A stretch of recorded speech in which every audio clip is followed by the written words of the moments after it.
Bonjour, vous rêvez d'écouter une suite au piano?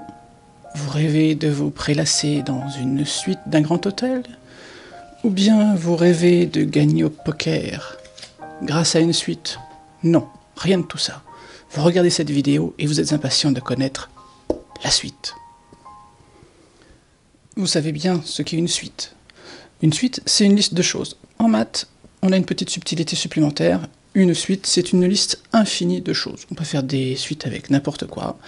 Nous, on se limitera à des suites réelles, c'est-à-dire une liste infinie de réels.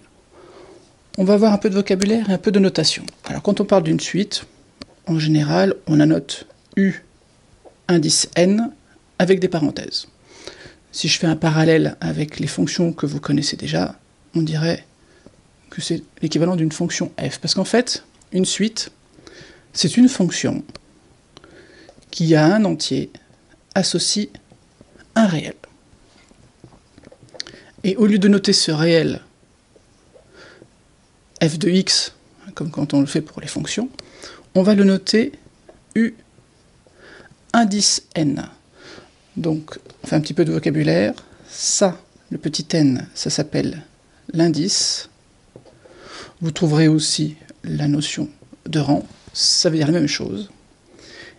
Et u indice n, on appelle ça le terme. Le nème terme de la suite un. Donc la suite, c'est un entre parenthèses. Petit élément de vocabulaire supplémentaire, quand on a une suite, quand on considère le terme un-1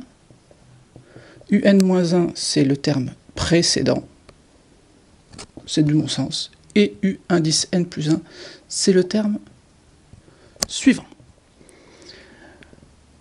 On va voir après comment on définit des suites, un peu de patience, mais je voulais déjà signaler quelques pièges mortels. Le piège mortel, c'est d'oublier que un, la suite un, c'est une application qui a un entier associe un réel. Donc par exemple, des u indice 1,2, ça n'existe pas. U indice moins 1, ça n'existe pas. Tout du moins, pas au niveau du lycée, ni au niveau des 2 premières années de l'université. Donc, à retenir, une suite, c'est une application de n dans R. Je parle des suites réelles.